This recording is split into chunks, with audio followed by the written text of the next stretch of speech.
Welcome, Henry, and thank you for joining us on Evo Inspires. And by way of introduction, I am Jason French, the Managing Director of Evolution Australia. And by way of introduction for yourself, Henry, over a decade worth of experience in head of IT positions across the fin services industry. Thank you again, and I'm sure what you've got to add today is going to be very valuable to our community.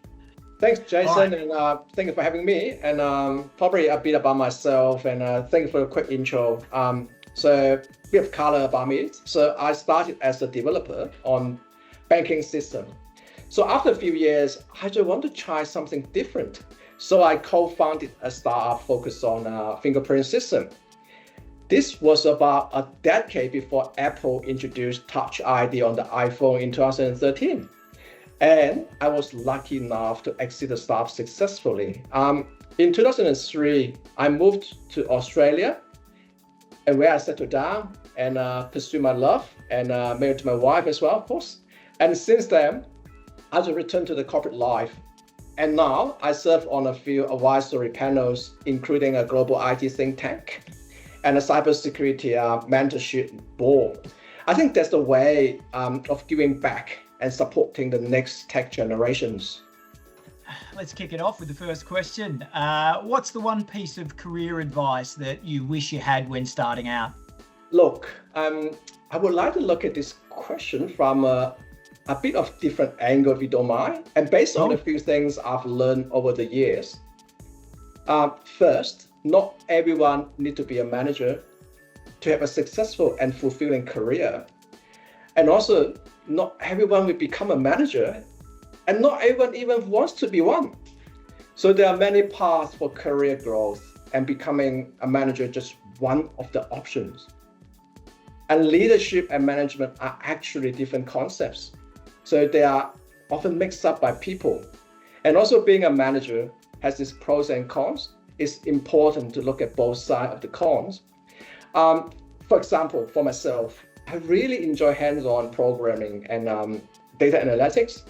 But as a manager, you sometimes had to step back from that.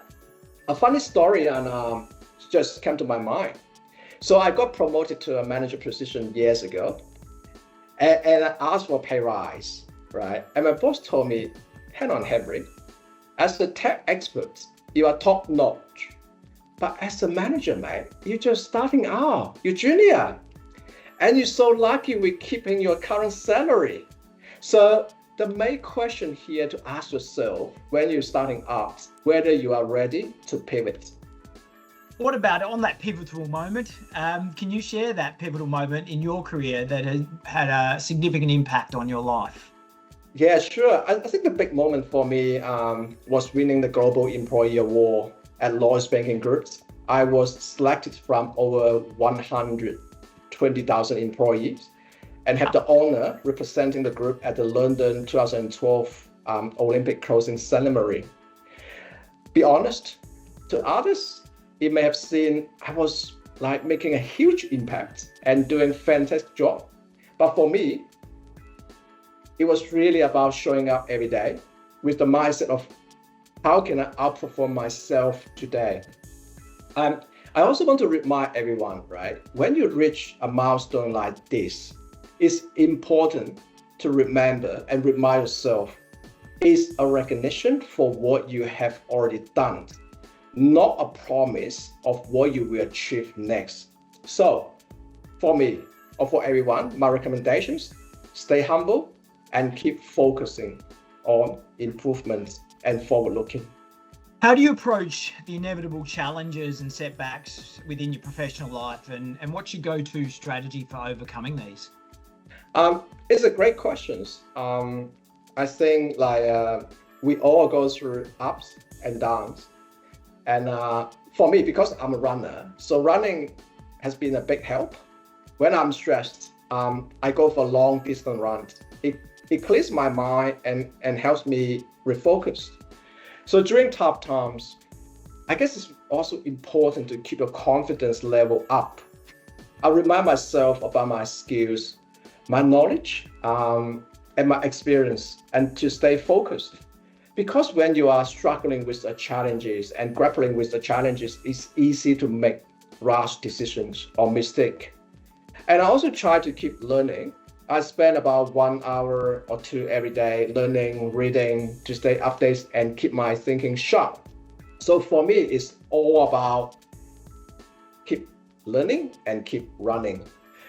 On the other hand, I think having a mentor probably is really valuable as well.